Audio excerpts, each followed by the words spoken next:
আসসালামু আলাইকুম। আশা করছি সবাই ভালো আছেন। আজকের এই ভিডিওতে অনেক গুরুত্বপূর্ণ একটি বিষয় নিয়ে আলোচনা করব চাকরি প্রার্থীদের জন্য। ইতিমধ্যে আপনারা ভিডিও টাইটেলে দেখেছেন যে কি বিষয় নিয়ে কথা বলবো। তো বিষয়টা হলো যে শিক্ষক নিবন্ধন প্রার্থীরা প্রায় সবাই যে ভুলটা করে সেই ভুলটা নিয়ে কিন্তু আজকে কথা বলবো। আশা করছি ভিডিওটি শেষ পর্যন্ত দেখবেন এবং অনেক কিছু জানতে পারবেন যে টেকনিক্যালি যে ভুলের কারণে অনেকে অনেক পড়ার পরে শিক্ষক নিবন্ধনে ফেল করে উত্তীর্ণ হতে পারে না। এই ভিডিওটা আপনাকে অনেক বেশি হেল্প করবে। তো প্রথম কথা হলো শিক্ষক নিবন্ধনের প্রার্থীরা যে ভুলটা করে সেটা হলো শিক্ষক নিবন্ধনের অনেক প্রার্থী মনে করে শিক্ষক নিবন্ধনের যেহেতু সিলেবাস আছে, বিশেষ করে প্রিলি জেনারেল পার্টের কথা বলছি, যে যেহেতু সিলেবাস আছে আমি সিলেবাসের টপিক ধরে পড়লেই পাস করতে পারবো। এই ভুল স্ট্র্যাটেজিটা কিন্তু অনেক কিছু ভোগায়। আমি আজকে এই ভিডিওতে কিছু একদম প্র্যাকটিক্যালি উদাহরণ দিয়ে বোঝাবো। আরেকটা যে ভুল করে সেটা হলো বিগত সালের কোশ্চেনগুলো অ্যানালাইসিস না করে পড়ার কারণে প্রস্তুতিটা কিন্তু অল্প সময় গুছিয়ে নেওয়া যায় না। আমি সবসময় একটা কথা বলি যে অল্প পড়বেন বা কম পড়বেন কিন্তু গুরুত্বপূর্ণ বিষয়গুলো গুছিয়ে পড়বেন। তো আরেকটা যে ভুল শিক্ষক নিবন্ধনের প্রার্থীরা করে থাকে সেটা হলো বিগত সালে শিক্ষক নিবন্ধনের প্রশ্ন ব্যাখ্যা সহ না পড়ার কারণে। অনেকে মনে করে শুধু বিসিএস এর প্রশ্নটা পড়লেই হয়, বিসিএস এর সব প্রশ্ন নিবন্ধনের জন্য পড়া লাগে না। বিসিএস এর চেয়েও নিবন্ধনের জন্য গুরুত্বপূর্ণ হচ্ছে বিসিএস এর নিবন্ধনের বিগত সালের প্রশ্ন ব্যাখ্যা সহ পড়া। তার মানে আমি মোটা দাগে এই তিনটে বিষয় নিয়ে কথা বলবো। প্রথম কথা হলো যে শুধু সিলেবাস অনুযায়ী পড়া, সিলেবাসের বাইরে না পড়া। দ্বিতীয় কথা বলবো হচ্ছে বিগত সালের প্রশ্ন অ্যানালাইসিস করে না পড়া। এবং 3 নাম্বার পয়েন্টে যে বিষয়টা নিয়ে কথা বলবো, বিগত সালে নিবন্ধনের প্রশ্ন ব্যাখ্যা সহ না পড়ার কারণে অনেক পড়ার পরেও শিক্ষক নিবন্ধনে অনেক প্রার্থী ফেল করে। তো নিবন্ধনের আপনারা জানেন যে শিক্ষক নিবন্ধনের সিলেবাস থাকে, সেই সিলেবাস ধরে অনেকে পড়ে মনে করছে যে সিলেবাস ধরে তো আমি পড়ছি আমি পাস করে ফেলবো। নো, বিসিএসের ক্ষেত্রেও এই ঘটনাটা ঘটে, সিলেবাসের বাইরেও অনেক প্রশ্ন হয়। তো নিবন্ধনের যে সিলেবাস যে টপিকগুলো থাকে সেই টপিক থেকে সবসময় প্রশ্ন থাকে না, আবার টপিক যেগুলো সিলেবাসে নাই এই টপিকের বাইরেও প্রশ্ন থাকে। তো আপনাদেরকে আমি প্র্যাকটিক্যালি উদাহরণ দিই। প্রথম কথা হলো আমি বাংলাতে আসি, যে বাংলা একটি সাবজেক্ট রয়েছে, যে সাবজেক্টে যারা কলেজ নিবন্ধনের পরীক্ষা দিবেন, তো কলেজ নিবন্ধনের আপনারা দেখবেন যে সিলেবাসের ভিতর বাংলা সাহিত্যটা কিন্তু সিলেবাসের অন্তর্ভুক্ত নয়।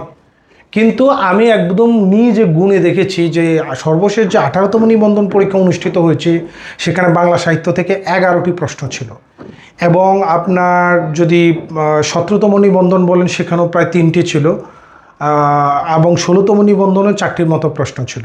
তো নিবন্ধনের সিলেবাসে কিন্তু কলেজ পর্যায়ের বলেন স্কুল পর্যায়ে একটু কোথাও সাহিত্য নেই। তো হ্যাঁ, যারা স্কুল পর্যায়ের জন্য পরীক্ষা দিবেন, মানে স্কুল 1-এর জন্য সহকারী শিক্ষক বা সম ক্যাটাগরির পরীক্ষা যারা দিবেন স্কুল পর্যায়ের জন্য, তাদের জন্য বাংলা সাহিত্য পড়া কোনো ম্যান্ডেটরি না। তবে যারা কলেজ পর্যায়ে পরীক্ষা দিবেন তাদেরকে অবশ্যই আপনাকে বাংলা সাহিত্য পড়তে হবে, এবং সাহিত্য তো অনেক বিশাল, সব কিছু পড়ার দরকার নাই। সাহিত্য থেকে মোটা থেকে কয়েকটা কোশ্চেন থাকে, বিশেষ করে ধরুন আদি যুগ থেকে প্রশ্ন থাকে চর্যাপদ সংশ্লিষ্ট বিষয়টা নিয়ে। আরেকটা হলো আপনার পত্রিকার মানে সম্পাদকের নাম কে, এই পত্রিকার বিখ্যাত পত্রিকার সম্পাদকের নাম রবীন্দ্রনাথ নজরুল, বা এখনকার সময়ে হয়তো ফারুক আহমেদ থেকে প্রশ্ন আসবে, আল মাহমুদ থেকে প্রশ্ন আসতে পারে।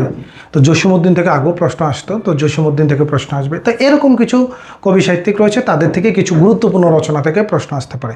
তো আমি আপনাকে প্র্যাকটিক্যালি যদি দেখাই বাংলা সাহিত্য থেকে, আপনারা শিক্ষক নিবন্ধন অ্যানালাইসিস বই যাদের আছে তারা বইটা খুলে দেখবেন, বইয়ের একদম শুরুতে কলেজ পর্যায়ে স্কুল পর্যায়ে টুর ব্যাখ্যা সহ সমাধান দেওয়া আছে। আমি ওই বইটা থেকে একদম আপনাকে প্র্যাকটিক্যালি দেখা যায় 18তম নিবন্ধনে যে বাংলা সাহিত্য থেকে প্রশ্ন আসে সিলেবাসে ছিল না, সেটা প্র্যাকটিক্যালি আপনাদেরকে দেখা যাচ্ছি। যেমন প্রশ্নটা ছিল বাংলা ভাষার আদি নিদর্শন কোনটি, মধ্যযুগের শেষ কবিকে, যোগ সন্ধিকরণের কবি হিসেবে পরিচিতকে, চতুর্দশপদী কবিতাবলী বা সনেটের প্রবর্তককে, ভানু সিংহ কার ছদ্মনাম ছিল, তারপরে শেখ মুজিবুর রহমান জুলিও করে পদকে কেন ভূষিত হয়েছিলেন, এটা একটা সাহিত্য থেকে প্রশ্ন ছিল। সঞ্চয়িতা কার রচনা, এটা আসছিল। কাজী নজরুল ইসলামের বিদ্রোহী কবিতাটি কোন পত্রিকায় প্রকাশিত হয়েছিল, সুলতানা স্বপ্ন, বেগম রোকেয়া সাখাওয়াত হোসেনের কোন ধরনের রচনা, বন্দি শিবির থেকে। তো এই যে জিনিসগুলো দেখেছেন যে এইটা আসছে। আরও একটা প্রশ্ন ছিল, শরৎচন্দ্র চট্টোপাধ্যায়কে সম্মানসূচক ডিলিট ডিগ্রি প্রদান করে কোন বিশ্ববিদ্যালয়, যেমন ঢাকা বিশ্ববিদ্যালয় প্রদান করেছিল। এই প্রশ্ন টোটাল 11টা প্রশ্ন ছিল, এবং 17তম নিবন্ধনও প্রশ্ন ছিল যে বাংলা ভাষা ও সাহিত্যের মধ্যযুগের প্রথম নিদর্শন কোনটি, এটা আমরা জানি যে শ্রীকৃষ্ণ কীর্তন। প্রমোদ চৌধুরী সম্পাদিত পত্রিকার নাম কি? খেয়াল করেছেন 18তম নিবন্ধনও পত্রিকা থেকে প্রশ্ন ছিল এবং 17তম নিবন্ধনও পত্রিকা থেকে প্রশ্ন আসছে। এবং আরেকটা প্রশ্ন আমরা সাহিত্য হিসেবে ধরতে পারি, এটা আবার ব্যাকরণের পাঠও আলোচনা করা যায়। সেই প্রশ্নটা হলো বাংলা ভাষার মূল উৎস কী? এটা আমরা মূলত ব্যাকরণ পাঠে ধরতে, এটাও যদি বাদ দেয় তাও 2টা প্রশ্ন ছিল কিন্তু সিলেবাসে ছিল না। এরপরে যদি আপনি 16তম নিবন্ধন দেখেন, 16তম নিবন্ধনে দেখবেন যে বাংলা সাহিত্য যে 3টা প্রশ্ন, 4টা প্রশ্ন ছিল 16তম নিবন্ধনের বাংলা সাহিত্য থেকে, যে বাংলা ভাষার ইতিবৃত্ত গ্রন্থ রচয়িতা কে, তার মানে বিখ্যাত গ্রন্থ। সংবাদ প্রভাকর পত্রিকার প্রতিষ্ঠাতা সম্পাদক কে ছিল, তার মানে খেয়াল করছেন পত্রিকা সম্পাদক থেকে 18তম, পত্রিকা থেকে 18তম ছিল, 17তম ছিল, 16তম তো ছিল। এবং ইউসুফ জুলেখা কি জাতীয় রচনা এবং কায়কোবাদের প্রকৃত নাম কি? তার মানে কবি সাহিত্যিকদের প্রকৃত নাম, কবি সাহিত্যের উপাধি, তারপরে হলো আপনার যেটা হলো পত্রপত্রিকা এবং বাংলা ভাষার আদি যুগ মধ্যযুগের গুরুত্বপূর্ণ অংশটা এবং বিভিন্ন বিখ্যাত কবিতা রচনা, তা একক কবি সাহিত্যিকদের রচনা। তো খেয়াল করছেন এগুলো কিন্তু সিলেবাসে নেই, তো প্রত্যেকটা বছর এখান থেকে প্রশ্ন ছিল। তো এটাকে আমরা বিগত সালের প্রশ্নগুলোকে আমরা গবেষণা করে দেখেছি যে সিলেবাসে না থাকলেও এই টপিকগুলো থেকে প্রশ্ন থাকে। এই জন্য আমরা শিক্ষক নিবন্ধন অ্যানালাইসিস বইয়ে যে আপনারা দেখবেন সূচিপত্র বাংলার অংশ গিয়ে দেখবেন যে লেখা আছে যে বাংলা সাহিত্যের মৌলিক আলোচনা। এই মৌলিক আলোচনা বাংলা সাহিত্য তো হিউজ, তো হিউজ তো আপনার পড়ার দরকার না। আমি আবারও বলছি, শুধু কলেজ পর্যায়ে যারা পরীক্ষা দিবেন তারাই বাংলা সাহিত্য থেকে পড়বেন, আর স্কুল পর্যায়ে 2 থেকে যারা পড়বেন তারা বাংলা সাহিত্য না পড়লেও চলবে, পড়ার দরকার না, না পড়লেও চলবে না, মানে সাহিত্য পড়ার দরকার নয়।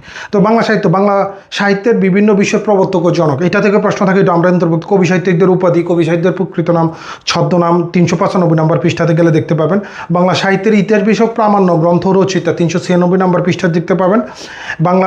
বাংলা বিখ্যাত ব্যাকরণ গ্রন্থ ও রচয়িতা, এটা থেকেও প্রশ্ন আসে, এটাও দিয়েছি। বাংলা পত্রপত্রিকা সাময়িকী ও তাদের সম্পাদক। তো এইটা দেখছেন আমরা কিন্তু বিগত সালে প্রশ্নগুলোকে এইভাবে গবেষণা করে দিয়েছি। তো এবার যদি আমরা যাই, তার মানে আমরা ক্লিয়ার করে দিলাম যে যারা প্রস্তুতি নেবেন কলেজ পর্যায়ে প্রস্তুতি নেবেন অবশ্যই বাংলা সাহিত্য গুরুত্বপূর্ণ অংশটা পড়তে হবে, এবং কবি সাহিত্যিকদের ছদ্মনাম, প্রকৃত নাম, কবি সাহিত্যিকদের উপাধি, তারপরে বিভিন্ন বাংলা সাহিত্যের প্রবর্তক যারা রয়েছেন তাদের এই প্রবর্তকদের অবদানটা জানতে হবে। যেমন সনেটের প্রবর্তকে, বাংলা বিরাম চিহ্নের প্রবর্তকে, সাধু ভাষার প্রবর্তকে, চলিত ভাষার এইরকম বিষয়গুলো থাকবে। আর আরেকটা বিষয় যেটা বলছিলাম যে এবার যদি আমরা আসি ইংরেজি সাহিত্যে, যে ইংরেজির বিষয়ে যদি আসি, তো ইংলিশে যদি দেখেন, ইংলিশে কলেজ পর্যায়ে পার্টস অফ স্পিচ নেই, কিন্তু কলেজ পর্যায়ে পার্টস অফ স্পিচ থেকে প্রশ্ন আসছে। তো আমি সেটা আপনাদেরকে প্র্যাকটিক্যালি দেখাবো যে কলেজ পর্যায়ের 18তম নিবন্ধনে পার্টস অফ স্পিচ থেকে 4টি প্রশ্ন ছিল। তার মানে আপনি স্কুল পর্যায়ে পরীক্ষা দেন আর কলেজ পর্যায়ে দেন, স্কুল পর্যায়েও পার্টস অফ স্পিচ আপনাকে পড়তে হবে, যদিও কলেজের সিলেবাসে পার্টস অফ স্পিচ নেই, পড়তে হবে। আমি প্র্যাকটিক্যালি দেখা দিয়েছি কী প্রশ্ন আসছিল। কলেজ পর্যায়ে যে প্রশ্ন আসছিল সেটা হলো যে দ্য ভার্ব অফ ডিসিট, এরপর the adjective form of contribution, do you enjoy teaching the underline word, এটা কোন ধরনের ইয়েতে ছিল, এটা আসছে the gerund. The singular form of criteria, এই 4টি কোশ্চেন ছিল 18তম নিবন্ধনে।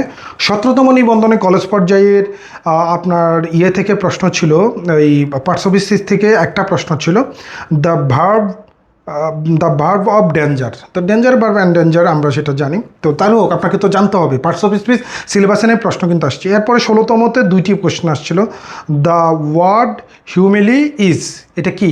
The what is the verb of the word friend, তো ফ্রেন্ডের ভার্ব কি, এটা আসছে বি ফ্রেন্ড, এটা উত্তরে আমাদের বই ব্যাখ্যাসহ দেওয়া আছে, বই শুরুতেই দেখে নিন।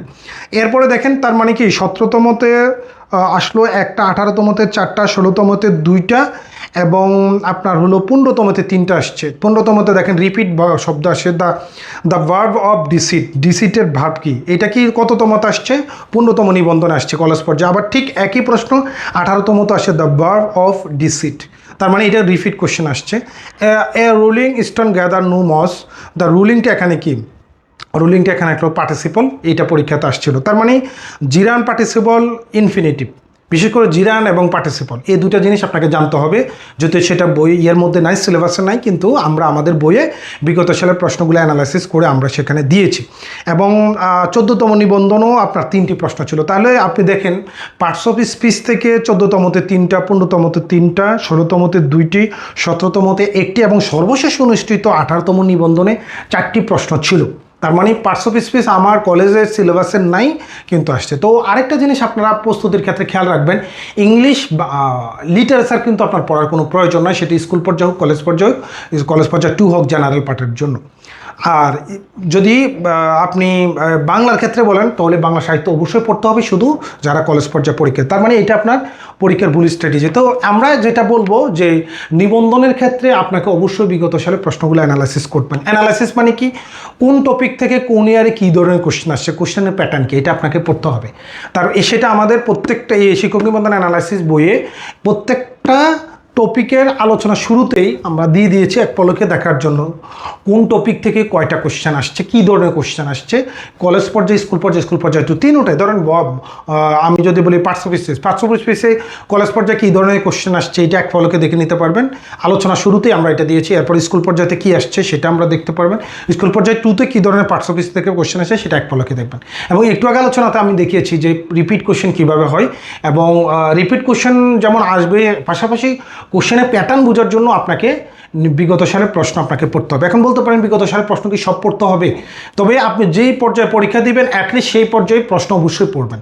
যেমন আপনি কলেজ পর্যায়ে পরীক্ষা দিলে বিগত সালের কলেজ পর্যায়ে একদম ব্যাখ্যাসহ পড়বেন, এবং স্কুল পর্যায়ে দিলে স্কুল পর্যায়ে 2 দিলে। তবে সময় থাকলে অবশ্যই সবগুলো পড়ে ফেলা ভালো। এবং দেখা গেছে কলেজের প্রশ্ন স্কুলের নিবন্ধন আসে, নিবন্ধন থেকে স্কুল আসে, স্কুল পর্যায়ে 2 থেকেও আবার অন্যগুলোতে আসে।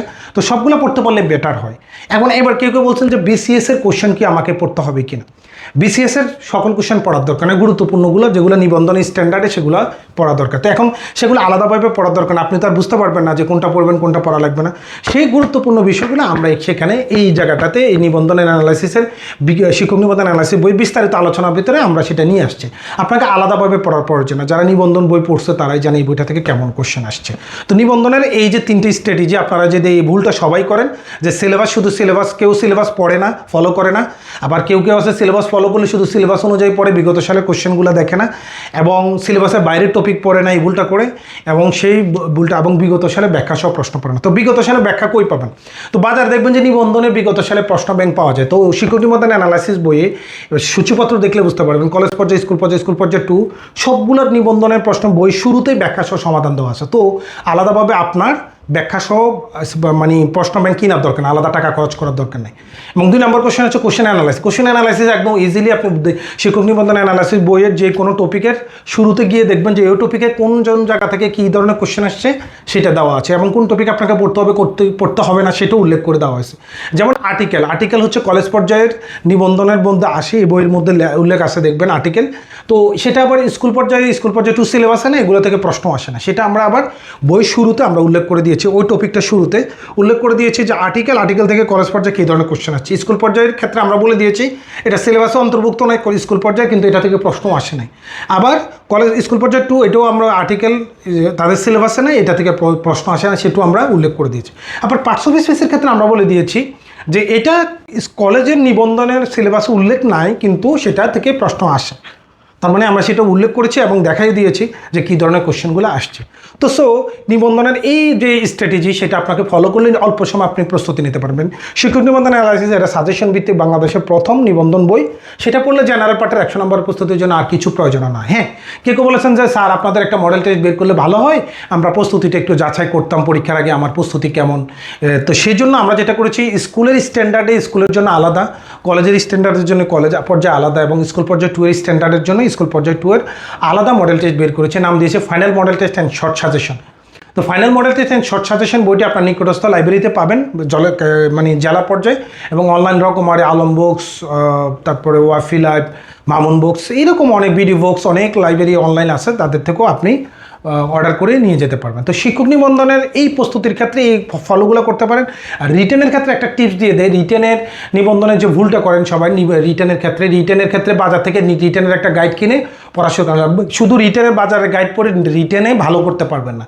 রিটেনের জন্য আপনাকে যেটা করতে হবে, সিলেবাস ধরে ধরে বিগত সালের প্রশ্নটা আগে দেখবেন রিটেনের ক্ষেত্রে, যে বিগত সালের প্রশ্নগুলো আর বাজার থেকে আপনাকে রিটেনের গাইড কিনতে হবে। এই জন্য আপনার সাবজেক্টে বিগত সালে কী ধরনের কোশ্চেন হয়েছে এই প্রশ্নগুলো দেখার জন্য আপনার বাজার থেকে অর্থাৎ যে কোনো একটা গাইড কিনতে পারেন। কিন্তু শুধু গাইডেড পড়ে আপনি পাস করতে পারবেন না। তো সেই ক্ষেত্রে কী ধরনের কোশ্চেন হয় সেটা দেখে সিলেবাস ধরে ধরে এসএসসি ইন্টারমিডিয়েটের বই থেকে আপনি যদি প্রস্তুতি নেন, অনার্সের বই থেকে প্রস্তুতি নেন, আর যদি সেটা লিখিত এবার যদি হয় তো সার্কুলার দিলে সেটা বোঝা যাবে যে নিবন্ধন 19তম নিবন্ধন কি লিখিত হবে সাবজেক্টিভ নাকি এমসিকিউ হবে, সেটা দেখা যাবে। তো আমার বুদ্ধি হলো সার্কুলার দেওয়ার আগ পর্যন্ত আপনি জেনারেল পার্টটা কমপ্লিট করে ফেলেন, বাংলা ইংরেজি গণিত সাধারণ জ্ঞান এটাগুলো কমপ্লিট করে ফেলেন। আর সার্কুলার দিলে আপনি এবার দেখলেন যে আপনার সাবজেক্টিভ কি এমসিকিউ আসলো নাকি রিটেন আসলো, সেটা আপনি দেখলেন, দেখার পর সেই অনুযায়ী আপনি প্রস্তুতি নিলেন। যদি এইভাবে প্রস্তুতি নেন আশা করি আপনি রিটেন ভালো করতে পারবেন। রিটেনের ক্ষেত্রে যদি সেটা রিটেন মানে আপনার সাবজেক্টিভ যদি রিটেন হয় সেক্ষেত্রে আমি বলবো সিলেবাস ধরে ধরে নিজে নিজে নোট করে পড়ার জন্য। তো সবাই ভালো থাকবেন, সুস্থ থাকবেন, আসসালামু আলাইকুম।